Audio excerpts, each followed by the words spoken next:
Yep. Come up fast.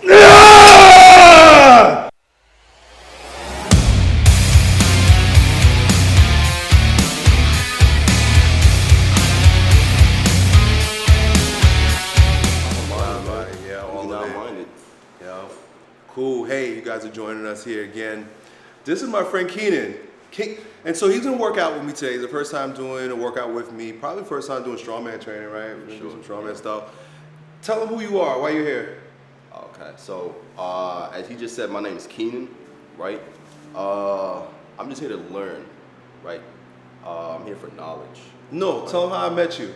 How you met me? Oh, I actually delivered to his house one time at Amazon, right? And when I seen these photos right here, I was thinking either the man himself lives here or it's got to be a super fan, right? So when I got to the door, I actually seen a reflection, or like I seen him through the glass. Yeah.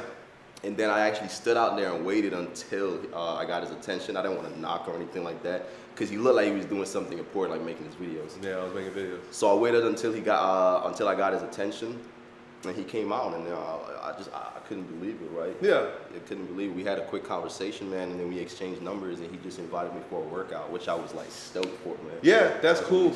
And so you have the week off? Yeah. Okay, good. Yeah, because we set that up, or we were talking about that maybe a month ago, maybe 6 weeks ago. We were. So it's cool. We get the opportunity to do this workout here today. And so it'll be fun. I have to test out on a few of my implements. I'm going to start with the log. It's heavy, but you look like you lift. I like heavy. So you might be able to handle it. Let's go. And then, like I mentioned, my biggest issue right now is my finger. I injured my finger. And the show that I'm training for requires that I do farmer's carries.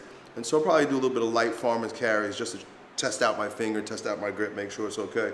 So I've been stretching and warming up all morning. If you need to do any shoulder, hip, ankle, knee, warm up or not, it's totally up to you. I'm gonna pull that, see that big fat barbell in the corner there? I'm gonna pull that out and I'm gonna start playing with it. Okay. So I'll play with it a little bit. Look like something you could just jump right in and do. Yeah.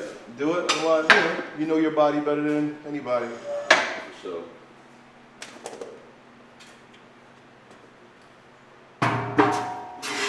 So where do you live? In a popcorn. Huh? In a popcorn. Popcorn. Right down the street from here, nothing too far. Yeah, I know popcorn. I'm gonna change my shoes before I do anything. So that shoes, you're okay. For sure. Get my heels up. So you grew up? Crazy, man. You grew up in a popcorn? No, I actually grew up in Guyana. Oh, you grew up in Guyana. How long you been here? Since I was 15, I would say, yeah, like 15, 14. How old are you? I'm 23 now. So, entering that prime age. Yeah. I say you don't actually become a man till you're 24. 24. Still like a teenager. I agree with that. I would say when I hit 22, the year 22, and 21, that's when I started learning, I would say, a lot more than I did in previous years. Yeah. Things started to connect for me.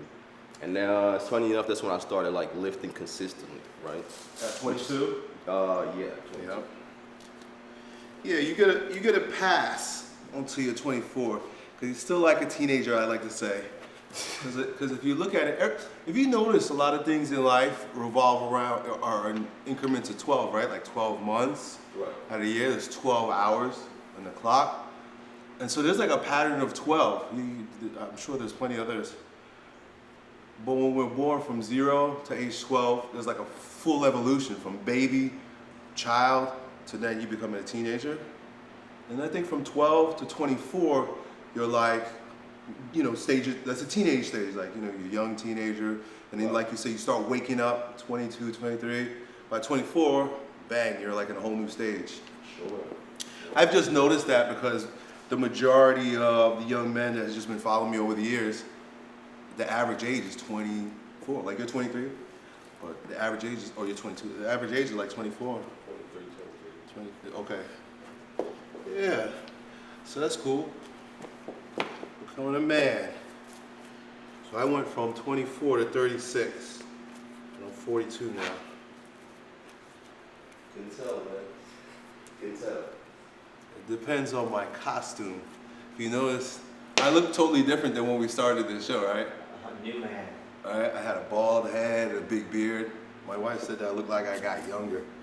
I just started growing my hair back. That's good. Yeah, thanks. Alright, so watch me.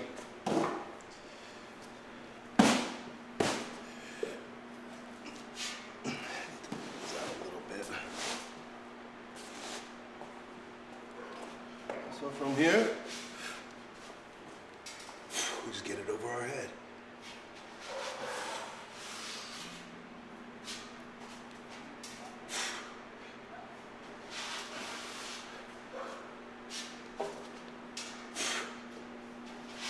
Wanna try that? Sure. So last time I had a guest trainer with me, we did this. It was pretty difficult for him. I see. Okay, good.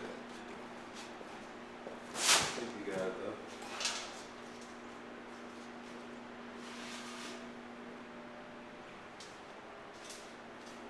Yeah. Good static strength, yeah. How much reps are we doing with this? Let's do 3 of them, just kind of just getting a feel for it. Huh?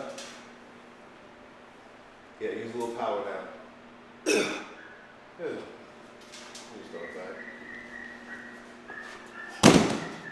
So the main thing for me with everything is my grip. I smashed my finger the other day and opened up a big old gash right in the corner. So I have it wrapped up. Doesn't feel bad. I'm gonna do a few more warm-ups. And then we'll keep messing with this and then do farmers. So this time I'm gonna stay over it and come off the mats each time. Bang! And try to do it in one move.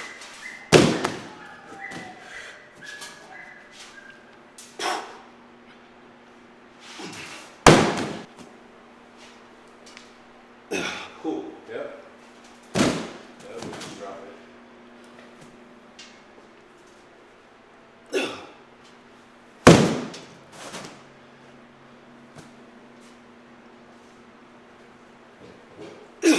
Hey, how the hell did you get out? What are you doing? There's gonna be 2 moves. Right. Number 1 is to my lap, and number 2, I'm literally just going to extend my hip, boom, get it up to the top. Okay. So I just want to roll it up in one move. Okay. It's a little easier that way when it's light. You get to develop the power that way. Once it starts getting heavier, we'll add a little bit more weight. Then we might have to break it up and do like, a push press. But I'll show you that as we get there. So number 1, and boom, number 2. See that? Yeah. Yeah, so see if you can make it fluid, smooth.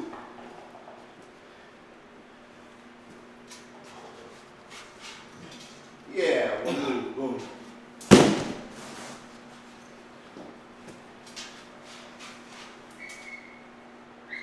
Good.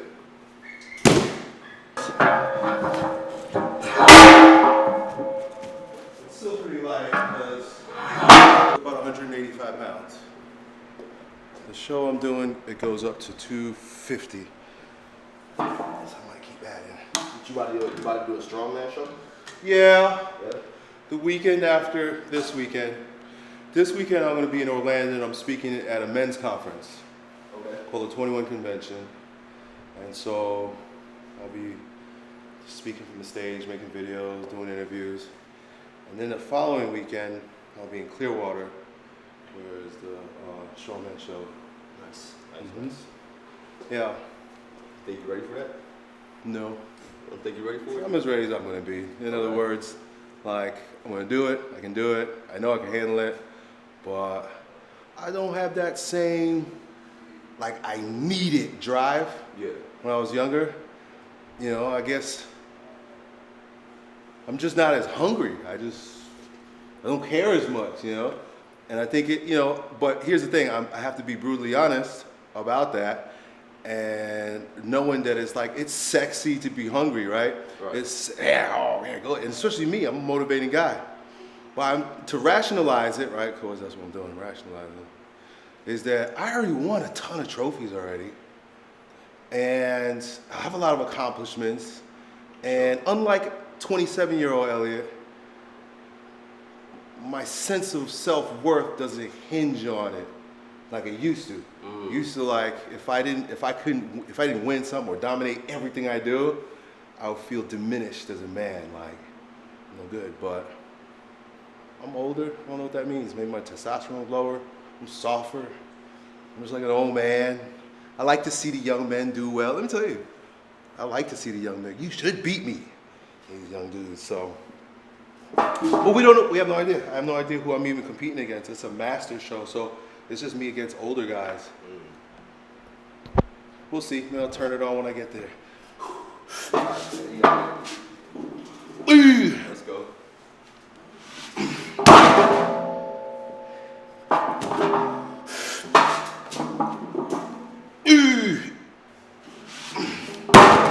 Just working that speed. Yes, sir. You want to try that? Sure. Okay. For sure. Yeah. Let's get it, man. Can't say no, right? Cannot. I give it a shot.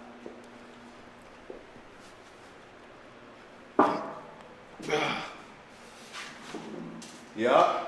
Use the legs. Give it a good push with the legs. Boom.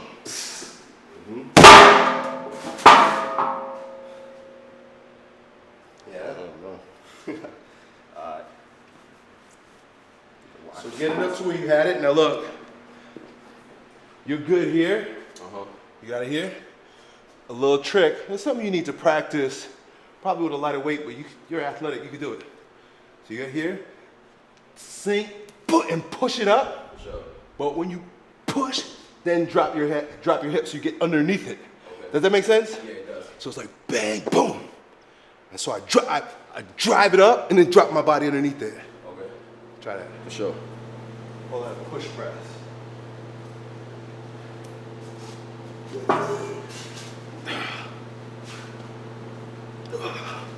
Good. Powerful hips on that one. Yep, so. Yep. Yeah, there you go. Good, just like that. Yeah. It'll just take practice. It'll take practice. For you, we'll take the weight off, but you're gonna practice what I was just telling you right there. Let's do it. Yeah, let's do that.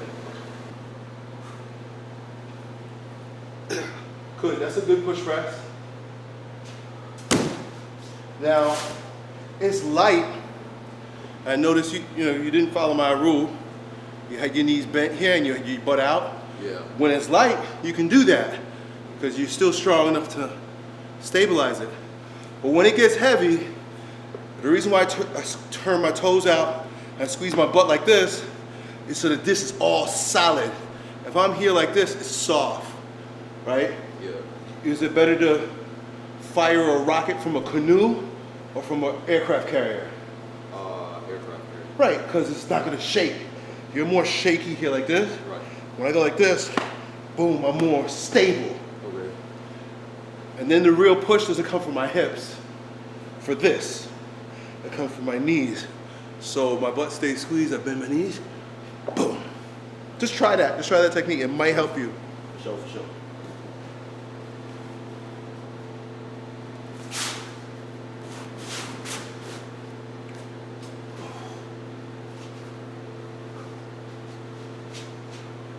Huh? Yeah, good. And then the knees, yes. Hey, that looked better too. So you didn't do the push press on that one, but you did do the, I guess you would call it, no, you did a push press, not a jerk. So try it one more time. You're perfect.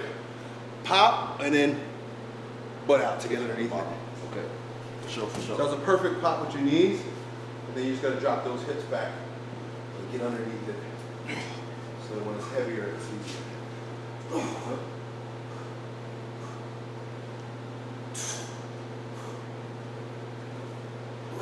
That was a good push press. Add a little bit of weight. You live in a Popka. How did that happen? Did your parents move here from Guyana? Yeah, my grandfather, he moved here long time ago. Oh, okay. He thought that it would give me and my cousin, you know, a better opportunity coming over here and trying to learn as much as we can. So your grandfather brought you here? Yep. Grandfather's the GOAT.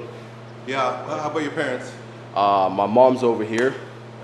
but my dad's back in Guyana. Mm-hmm. Right. Whose father is your grandfather? My mom's. Your mom's father. My mom's father. Right. Mm-hmm. So still have a ton of family back home.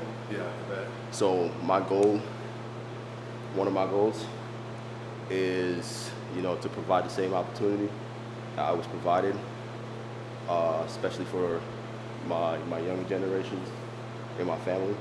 So what do you mean, like your younger brothers, cousins? Or Brothers, sisters. you have younger brothers and sisters that's still in Guyana. Mhm. So you want to make it so that they can come here For sure. because it's a better life here. For sure. It's good here. Yeah. My family's from Belize. I went back to Belize.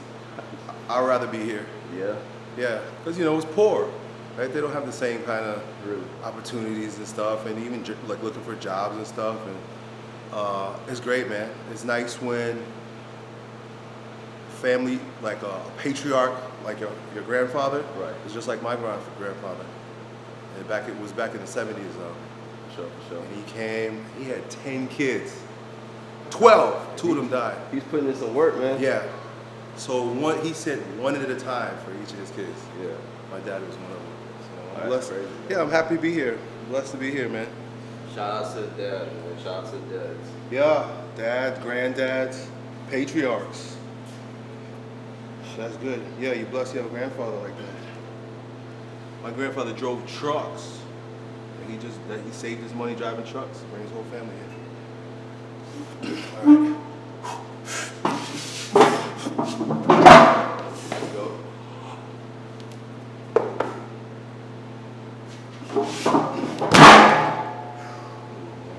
Beastin', man. Beastin'. I used to say beastin' and feastin'. Yep.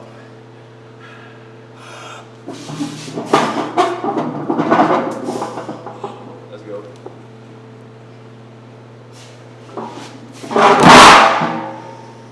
Cool, so let's put those 10s on. So it's a little bit heavier. If you can remember, right? When you were in your 20s, what's the biggest challenge that you faced?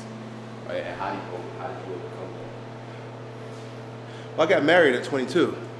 Started having kids at 23. So in my early 20s, my biggest challenge was, how am I gonna take care of this family?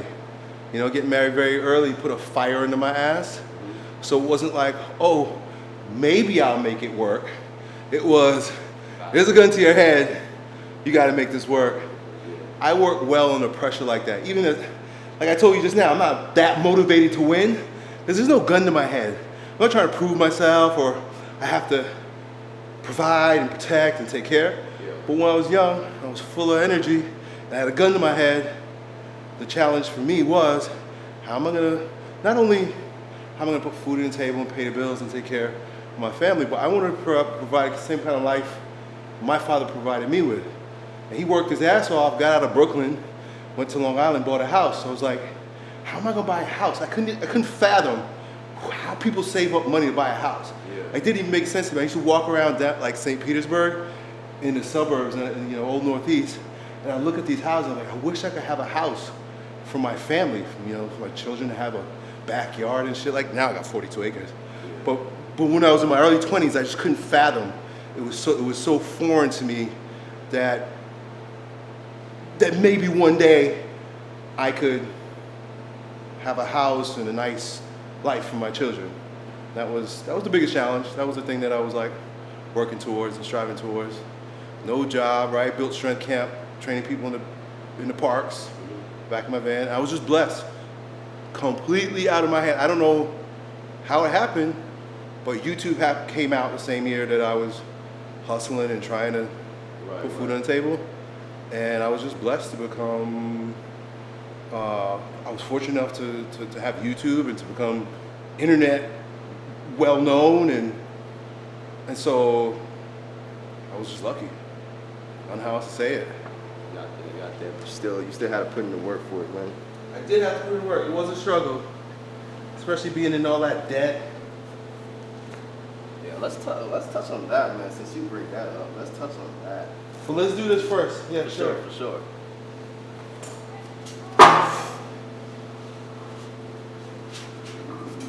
Yeah, use those legs. Good. Solid. Pop. Yeah. Get underneath it then. So pop it up and then sink. Yeah. Good. That's all right. If it starts coming down on you, do what you just did. Just throw it. Try it again. Be explosive. Don't be nice about it. I'm kind of being a little like relaxed, but you might have to be a beast about it. You might have to shout. Gotta get that beast mode out. And be explosive. Yeah. Make that shit happen. I know it's early. I know you just woke up. We eat any time of the day, man. That's right. Yep. Yep. Pop it up. Yay! That was quick. That was very good. You got that little technique down, that little drive and sink. That was it. I mean, you could, with that technique, you can add more weight to that. And it's not a matter of strength. It's a matter of speed and technique. Sure. Once you got that down, you're all right. Keep practicing that.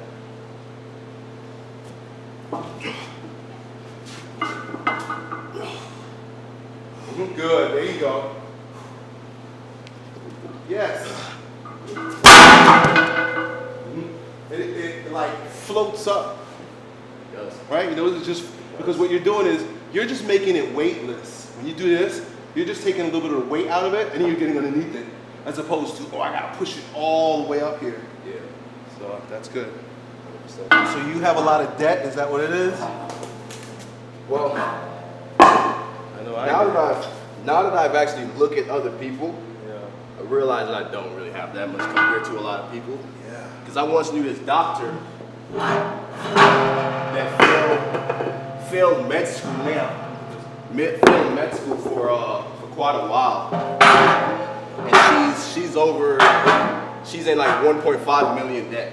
Wow. With nothing to show for it. No, she became a doctor. So I'll do one more set like this. Let's get you to try to do it like with the 25s again, and then we'll move on. Okay. But yeah, debt is slavery, man. That's modern day slavery is debt. Because you get out of school, like this girl, she got out of school, and now she's ball and chain to that $1.5 million until she dies. And you know what? Those are subsidized loans. Like college loans are subsidized loans. So if you die and you have all that debt, your kids then have to pay that back for you. Yeah. People think that, oh, it's just college loans, it's free. Like the government's giving you free money. They're giving you what do they call it? Indentured servitude for generations. Yeah. So your kids will be a slave to your debt if she doesn't pay that off. Did you know that? That's what happens when you take anything government subsidized, any kind of government subsidized loan. It's easy to get, but it's not easy to get rid of. Sure. That is crazy. It is. We're all in debt. We're all in debt to the Federal Reserve Bank. You know how the banking system works, right? Our money comes from a private bank. So all these trillions that the government keeps spending, and it's like, oh yeah, stimulus money. Just give us free money. Our children, grandchildren, great-grandchildren will likely have to pay that back. And when you can't pay something back, well, then they got you. So we're slaves. We're still slaves. We're in a tax slave system. You stop paying your taxes. If I stop paying taxes, they'll come to my house, we're done. That means that you don't own yourself. So I guess it's kind of like what this whole society is built off. It's built off of debt. You have like what, consumer debt, credit cards and stuff? Most of it is credit card. So I did the exact same thing, you know, people tell you not to do. Right, of course, if you're a kid, I know. Yeah, Me too. And I think like this is actually when I was over in California too. Oh man, you were in Cali. I was in Cali. I just wanted to try something new. Yeah. So I went over to California, stayed there for about like 2 years, 3 years. Racked up a lot of debt. Too much, man, too much. But it's not, as I said, it's not that bad, right? But one thing I do find myself though is getting it's like you said, right? Like it makes you a slave, right? Right. And when you realize that, it's kind of tough to focus. It is. right? To focus on what you got to do to get rid of that, right? What was your process like? What was your process in dealing with that? You know, like, what kind of mentality were you in? You know. So remember I told you I wanted a house. Right. I wanted a house for my family, and we were making babies. Like I have 4 kids, and we were living in a small townhouse. So it was like maybe a little bit bigger than this, and I had my wife's college debts and mine, which equal to close to $100,000 itself. Then, like $90,000 in consumer debt because I was using credit cards to buy food and to pay the bills sometimes. And it was just like, and I was paying credit cards to pay credit cards. So it was a circle jerk. I was like, you know, way over my head in a deep, deep ditch. I want to get on top of the mountain, but I'm in a deep ditch and I got kids on my back. So in my mind, it seemed impossible. How the hell am I going to get out of this? Then the crash of '08 happened. I don't know if you remember, but there was a huge housing crash. We had just moved down here from New York, and so things were a little bit cheaper down here. So I took out a mortgage for $150,000 for the townhouse. So I have all these debts, college debt, consumer debt, and then I got this mortgage. But the crash happened, and when the crash happened, the value of my house went all the way down to like $40,000. Lost all the, right? So I had to, basically, I didn't file bankruptcy, but I had to do a short sale on the house. I had to get out of it because it's like, I'm gonna pay back $150,000 for something that's only worth $40,000. So I was able to get out of that, and then I hired a law firm to help negotiate my debts. So apparently, you could negotiate with the private companies that hold your debts.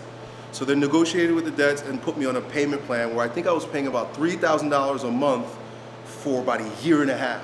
So for a year, I just put my head down at that point. If I have a goal and a steady objective, it's easier for me to achieve. But if it was just like, oh, I'm gonna pay this off someday and I'll give a little bit of money here and there. No, it was like, I had this guy calling me every 2 weeks for $1,500. And he was like, you know, because he negotiated down, all the payments were going through them. So I just had to work my face off to pay $3,000 a month for a year and a half. So I ended up paying like maybe half of the debts back. I didn't have to pay it all back, right? It was back in the day when if you would have done that, they would own your first child, right? But now they just put a slap on my wrist, and I had a bad credit score for 7 years. And so we rented for 7 years. And then once I got all that paid off, my 7 years passed up, my credit rating went up, I was able to buy my first house, which was the house that I was at before this. Yeah, so I got help. I was deep underwater, but I got help. A lot of the guys my age, I had children young, I got married young. There was no real motivation, so a lot of my friends were still out drinking, they were enjoying themselves, they were partying, they were meeting girls and stuff like that. So in a way, I took the hard road early, so that then by the time I was in my 30s, I was out of debt, I was making money, and finally I bought the house. A lot of my friends, that's when they were just getting the ball rolling. Yeah. And I'm not abdicating for anybody to do that, but when I think back, I realized, wow, that was the blessing in my life, was that like I had a fire under my ass and I was motivated to get things done because family. So your family's from Guyana though. Right. People from the island have a different work ethic. People from the islands, Jamaicans, Haitians, Guyanese, Trinidadian, we're a little different than the African Americans, the Americans. Islanders, I just sense, because I'm one of them, I've been around a lot of them growing up, my family, I think have a different sense of pride. I think have a different sense of like, pride. Like, I can do it, I want to do it, I can strive, I can make big things happen. Where a lot of Americans, their attitude is a little less motivated. More like, hey, the government will take care of me, or, you know, I deserve something, right? But not Islanders, at least from what I noticed. Nobody comes to save you. No, that's why I think about your grandfather, right? I gotta do what I gotta do. So I think yeah, he definitely helped me out in that aspect in life. But my parents, my worth ethic came from my parents. Right. Right. My mom, when I was back in in Guyana, and I also grew up in Barbados too, right? Yeah. So she would be gone probably, I'd say like 6 days out of the week, right? And my dad, 7 out of 7 days, right? Whenever I want to spend time with him, 7 out of 7 days. So as a kid growing up, I think that was always installed in me, right? It's like, you gotta work, you gotta work, you gotta work. So that's why I don't have a problem working. Yeah. And then I try to draw positivity, right, when I'm feeling negative, from the smallest things. And that's something I learned to do when I you know, we talk about, you know, hitting 22, like 23. That's something I recently started learning to do. Yeah, that's a great attitude. Attitude is everything. All right, let's see what kind of attitude you have with this weight, bro. With this heavy log. Pop it up, get under. Oh, look at that! Look at that! Nice job.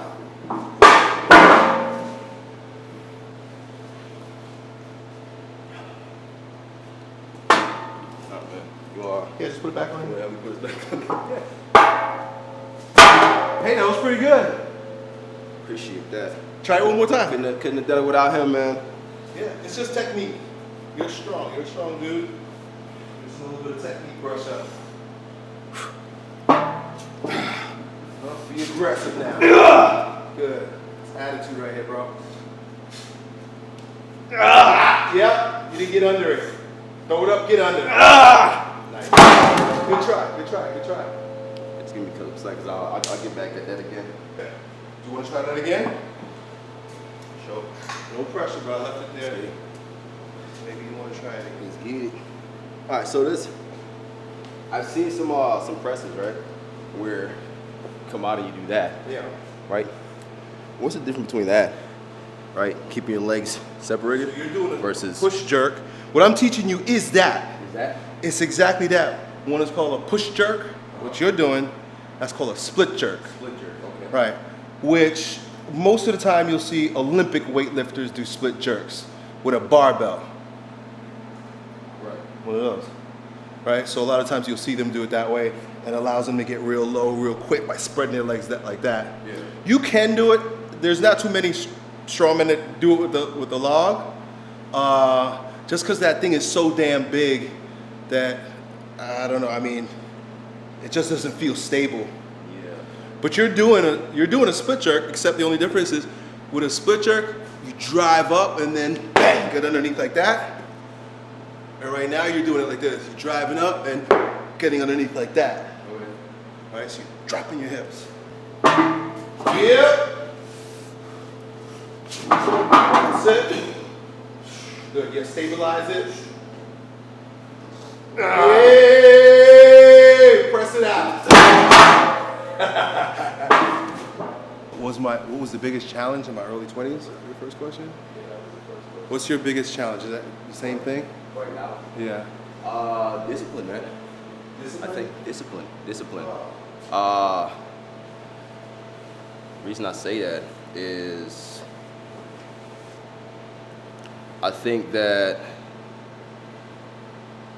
there's so much distraction in this, and you know, I'm still young, but I feel like there's so much distraction in this day and age when it comes to social media, right? When it comes to the negativity of other people, when it comes to choosing the right people that's in your life, right?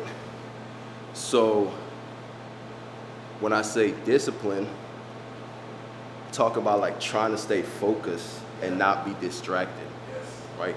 From my purpose and from my goals, right? So I feel like that's the biggest challenge I face right now. And something I'm still trying to overcome, right? I wouldn't say like I'm really bad, because a lot of my friends, they'll look at me and they'll say like, hey bro, like you're really disciplined compared to them. Yeah. But I don't compare myself to anybody else. I compare myself to myself, right? So I know when I'm not being disciplined. So it might look like I'm disciplined to you, right? But I know when I'm not disciplined enough. So I'll say that's definitely one of the biggest challenges I face as as a young adult currently right now? Yeah, it's the age we live in. It's not your age. I was having a conversation with somebody. It's the age we live in, because when I was 23, I didn't have a smartphone. They didn't exist. Usually there. They didn't exist. If I wanted to get on the internet, I would have to go to my computer. I have to go to my office, go to my room. I have to open up the computer, let it boot up. It wasn't in my pocket all the time. Right. And social media didn't exist. I think Facebook just came out, like, you know, and I had my computer when I was young. And I didn't really mess with it because it was like a new thing. I didn't know anything about it. So I'm more distracted now than I was back then. I was more productive in my early 20s, not because of my age, I don't think. I mean, I'm sure that has something to do with it, but it's because the distractions you guys have, I wasn't there. I didn't have the same distractions. I'm kind of grateful for that too, because I'm distracted as hell right now. Because yeah, my default, I'll find myself like going to my phone to like, I pretend like I'm working, right? Oh yeah, I put posts up, you know, videos, I can go look at it. I really don't need to. It's an addiction. For sure. Yeah, I can see why that would be a problem, man. Okay, so this here. Farmers carry. Wow. So not just farmers carries, we got to do farmer carry deadlifts and then farmers carries. So deadlifts.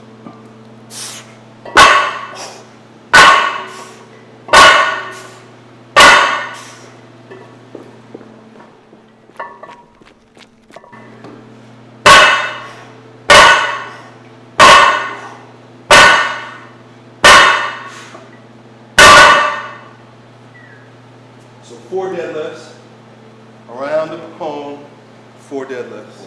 Okay. Hey, good.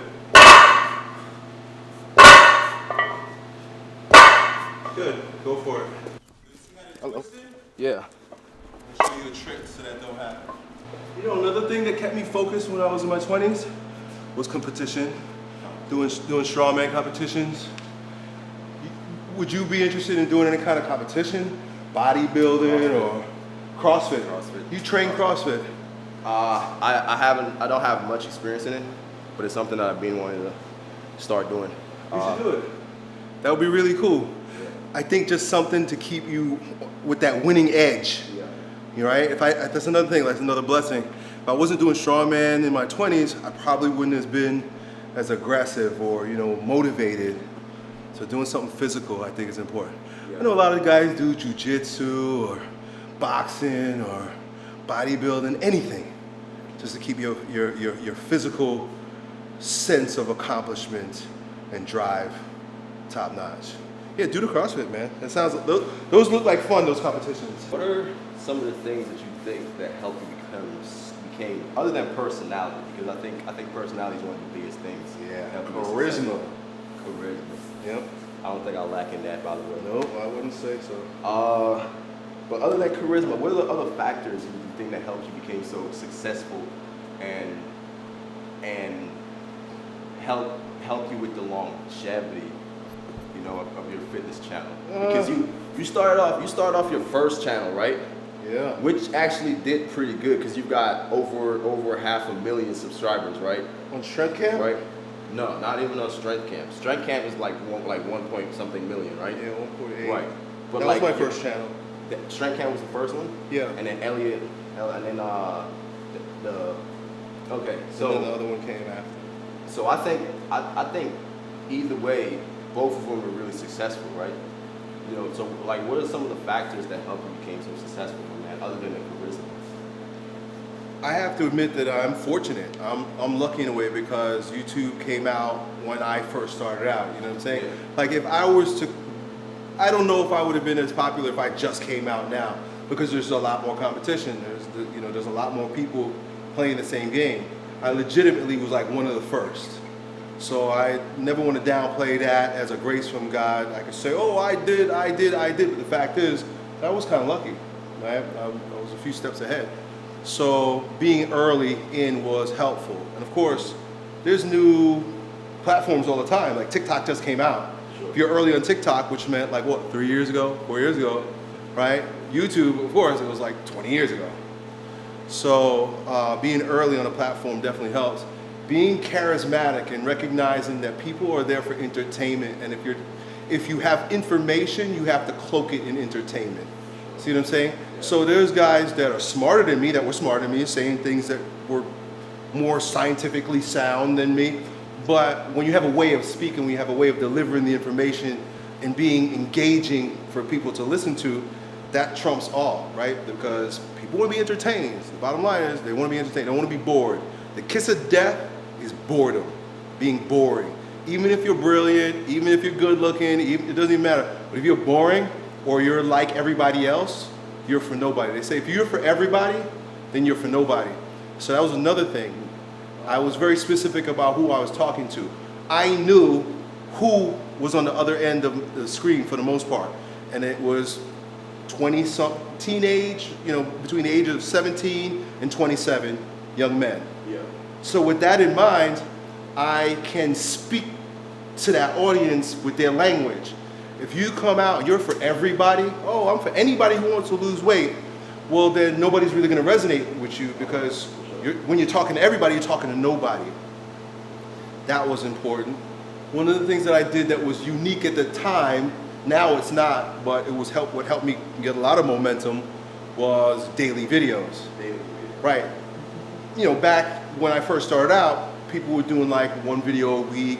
It takes a lot of work, right? To make these videos and edit them and stuff. I have help now, but I just did one cut shots.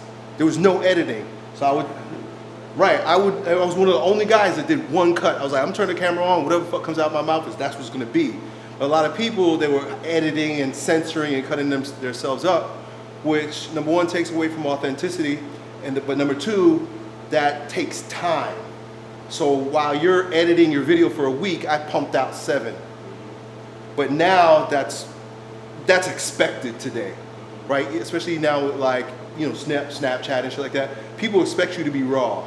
The more edited you are, I guess, like, it depends on the niche and what you're trying to offer. But if it's charisma and personality based, people actually want to see you unedited. They want to see you raw. Yeah. So a lot of my most popular videos were the ones where like there were mistakes. Like, I don't know if you remember, but a lot of people always bring up the truck driver. The garbage man used to come in the middle of my filming videos, and I would just be like, fucking garbage man. And I'd just let him go, he's making noise. And I wouldn't cut that out. I'd just leave it in the video. So it's sticking in people's mind because it's relatable, it's memorable, because it's uncut. Yeah. People like voyeurism, they like uncut, they like raw. So that was helpful for me at the particular time. There are a few little things that I learned. Do you know the Hodge twins? One of the best ways to be great is to see who else is doing it and follow them or do what they're doing. And one of the things the Hodge twins did that I noticed and I did it and it made a big difference was close to the camera. In the beginning, I used to be far away from the camera. I'd talk, I'd be like over here and I have to talk loud. Right. But the closer I got to the camera, the more popular my videos got. It was just like a weird little hack. Yeah, probably because they felt more, more close to you, man. Mm-hmm. I think that's probably what it is. Yeah. But today, so a lot of what I did was just instinctual. I was just going with the flow. Yeah. And so it happened. It wasn't even like I had a goal. That's a big difference too. A lot of guys today, they go into social media with the goal of, I want to be a social media celebrity. I want to have 1 million subscribers, or whatever the case may be. I had none of that as a goal. My goal was I need money so I can feed these kids, right? So I went into it with a different kind of attitude than most guys, which was less needy, less outcome dependent. I wasn't trying. I was literally I was using it to sell my football workout products. See what I'm saying? So that was another thing. Another thing that's important is that if you're going to go into social media, you're going to go to YouTube, a lot of people see that as the business itself. And back in the day, that's what they really believed, because there was more money in it. Yeah. But I had a business first, and then I went into it. So it was supplemental to my business, right? And when there was a big algorithm change, I think in like 2012 or 13, all the guys that were depending on YouTube as their business, they took a big hit.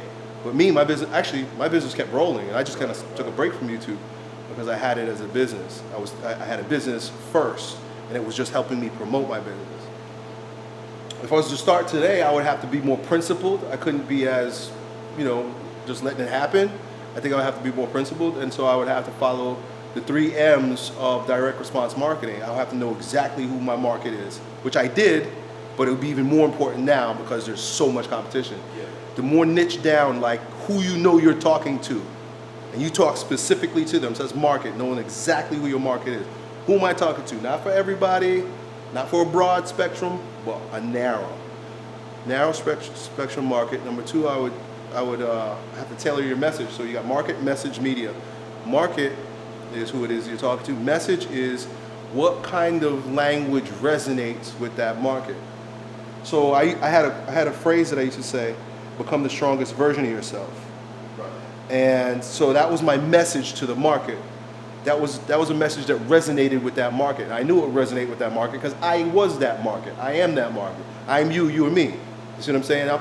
It's better to talk to people that are like you, that you understand, than to be talking to somebody that is from, y'all are not the same vibe, same mindset, right? I realized that, a lot of the young men coming up behind me, I had the same mindset as them. Even more so than people my age. I got kind of like I'm getting older now, but I had more like a young mindset. Yeah. So I was like a lot of my friends, they weren't on YouTube, they weren't on Facebook because we didn't grow up with it. But I adopted it really quickly and stayed fresh, stayed young. So my message would resonate with young people. So you embrace the change more. I just realized, man. You mind if I record our conversation? No, this is all being recorded. You could just watch this later. For sure. Take notes. It's gonna be edited though. It's gonna be edited. We'll leave this part in. I'm trying to get it raw, man. I'm trying to get the raw content, man. Yeah, this will all be on the video. Okay, cool. So this is a little bit heavier. Really, I'm testing out my grip. That's what I'm doing more than anything. Yeah. 4 around the island. 4 more. Let's see how it goes.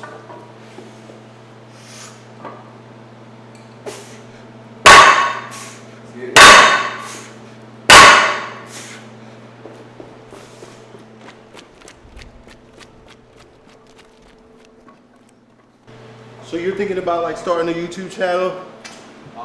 Yes. Yes. On what topic? So, Who's your market? What's your message?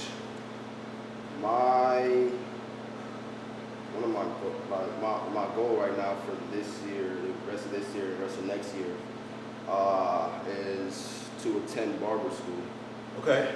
To get a trade, right, or a skill. You know how to cut hair? Yeah, that's something my dad. I'm actually really grateful. That's something my dad taught me. So I've been knowing how to cut hair. So you can do it anyway now. You can cut hair now, Yeah. but you have to get the license. I just have to get the license. Yeah, of course. It's crazy because people don't trust you, man. If you don't have the license, you can show them all the work and everything like that. Like some people will trust you, but then there's other people that are just like, I don't know, man. I don't know. I don't trust you like that. Did you cut your own hair? Yeah, I couldn't do the back because I don't have the self-cut mirror, right? But There's a self-cut mirror. Oh, I might need to get. I did this myself. Yeah. I really thought he went to the barber for that. That was good. No, come on That here. was good. Saves you a lot of money, guys. I taught my daughter how to. learn Yeah, how to plus cut your taking hair. a trip, Yeah. waiting out there. So I taught my daughter how to fade. So she does my son. Sometimes she'll do me. I did it myself. Oh man, Did I do okay? that's a pretty decent fade, man. Not bad, right? That's pretty decent, man. Like I thought you went to a barber for it, to be honest. All right, let me help you focus here. Use those legs. Yup, strong legs, strong hips. Yes, sir. Yup. Just tap and go. Just bounce them. If you can. I'm worried about that walk. Yeah. Well, take the walk. About the walk. You got this now. Yup. Hey! Let's go, Keenan. Nice work, Keenan. Good. Strong grip. Turn it. Yeah.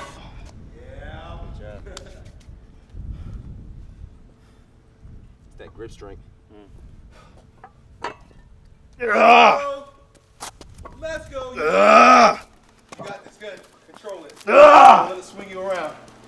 Let's go, Keenan. Almost there, bro. Good. Nice. You can stop. How are your hands? On fire. Did you tear your calluses or anything? Not yet. Yeah, okay, good. Not yet. I think there's space for that. I had a barber, he was very good at cutting hair. He moved a long time ago. But I always thought that his barbershop would be good for like a reality show. Like, yeah, because he's always giving motivational talks and he'll be cutting my hair and everybody else is in the conversation. And I used to be like, wow, it's not just getting a haircut, it's we're having deep, philosophical, meaningful conversations. Are there any channels like that? Barbershop channels? I've seen a couple barbershop channels, but they focus a lot on the cutting aspect. On the cut. Just the cutting. Right. And you know how you know people would watch that? Is because there are entire movie series, right? Wasn't there a barbershop movie? Yeah. There's a whole movie about what's going on with the guys in the barbershop. So I could see that being a good reality show or something on YouTube. Yeah.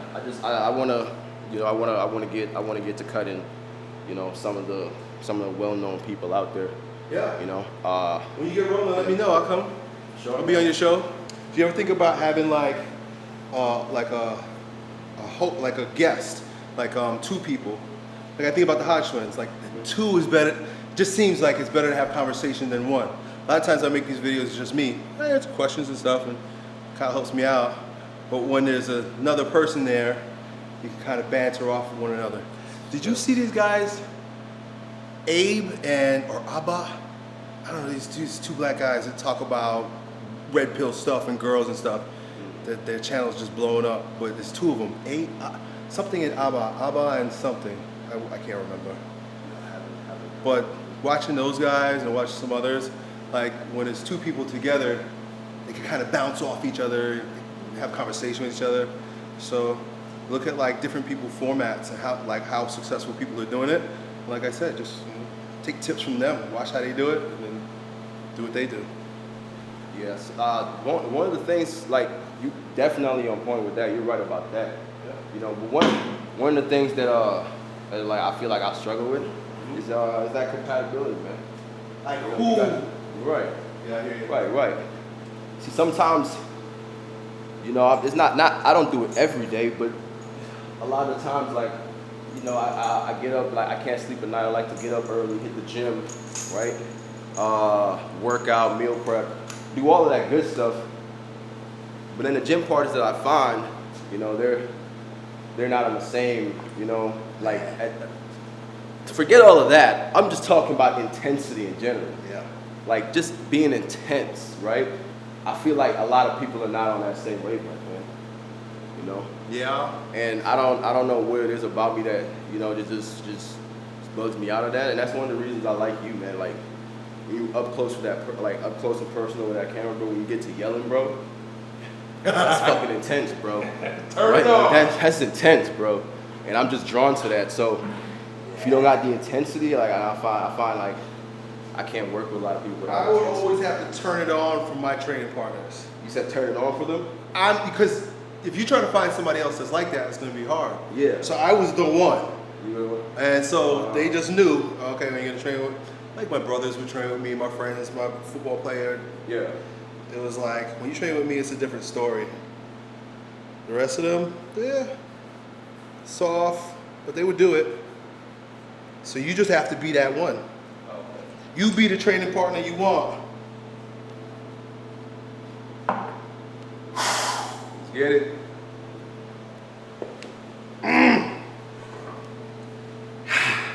Yeah, I gotta turn it up right now. Man, I hear the waist talking smack, man.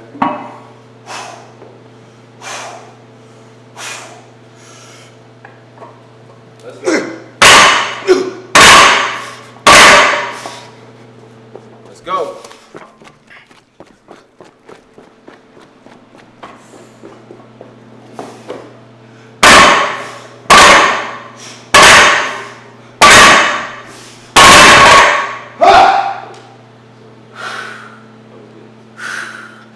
Yeah, that's the intensity right there. Okay, so it can be done. 110 pounds. 110 pounds. Yeah, so do what you think you need to do. Well, Put it up on there. Well, watch the latest video. we do lifting these. So I guess I already. So you got some tips. Yeah. Okay. Put it right over this right here. Yep. Good. Yeah. Walk your feet up, bring your feet a little bit closer. Get your body over it like this. Like this. And then pin it to your chest and stand up. Pull it up to your chin. Yep, and put it right on top. That's it, good, bring it down. Do it again. Do 5 of them. That's 250, 275, 300. That one over there is 70, but you already passed that. So try this one. 200. Yeah, that's 200 All right there. Yeah, this was 110. This one.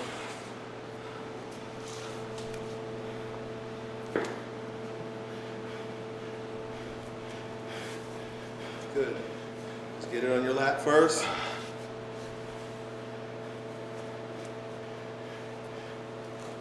Oh man.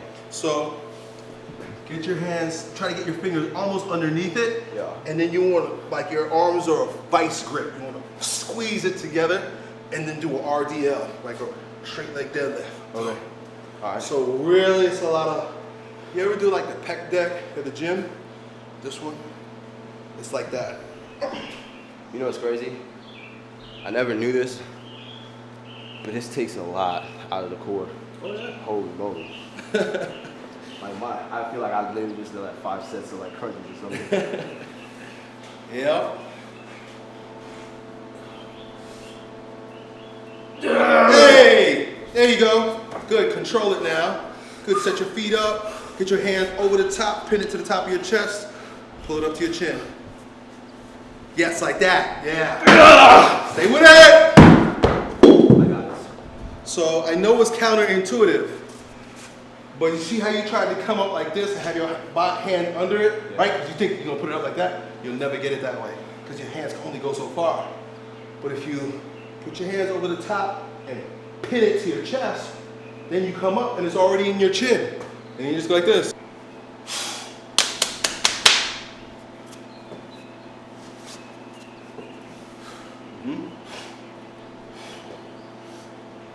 Good.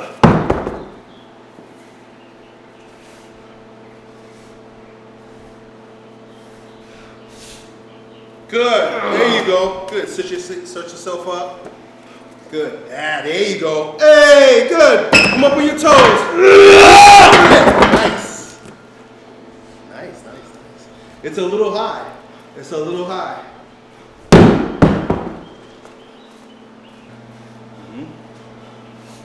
Yeah. Nice. What a difference. Less energy, everything. Right. It's funny, like the more attitude you have, the less energy you need. Things are harder when you do it softer. You ever notice that? It's more difficult to do something halfway than to do it 100%. For sure. 100% is easy. 90% is hard. For sure. And that was, all you did was you took that and you just threw that bitch. Do it again, do 3. Yeah! Nice work, Keenan, stick with it. I got it. Mm-hmm.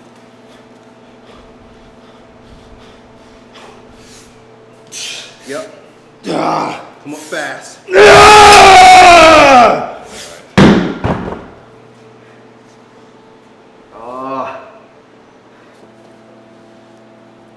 Yep. Nice. Good. Set yourself up to win. Yep. Hey. Good speed. That was awesome. Yep. That went up easy. That's good enough for today? Killer workout. Yeah, you're sweating. You just got a good workout. That's how I like to leave the gym. Yeah. Bring my shirt out. You asked me if it's full body today, right? We're doing full body or split body. What do you think that was? I think that was full body. That was full body, body. Right? Yeah. So picking up the log, we had the hamstrings, low back, core, glutes, arms, shoulders. Yep. Back. Right? And then farmers carries grip, forearm, core, low back, everything. Yeah, the deadlifts, traps, neck, and then a lot of quads, a lot of upper back, a lot of lats, a lot of biceps. Boom. So we worked it out. Sure. Hey, it was a pleasure having you here with me, man. Good workout. It's a pleasure being here. Yeah. You the man, bro. Yeah, we'll have to do it again sometime. For sure, for sure. And You guys make sure you like and subscribe, man. Yeah. And so we'll let you know when Keenan starts his barbershop YouTube channel. For sure, for sure. Yeah, I'll be one of your first guests. I was just about to say that. Come and hook up my Just about to say mullet. that. My Sure. mohawk mullet. For sure, for sure. It's a mohawk, but I think I can make it a mullet if I just keep letting this grow back out here. Yeah, I'll make sure I get you clean, man. Yeah, thanks. I'll make sure I get you clean. Cool. Hey, thanks for sticking around. Enjoy having you guys here on this journey with me, growing stronger every day, lifting weights and being strong men. Done.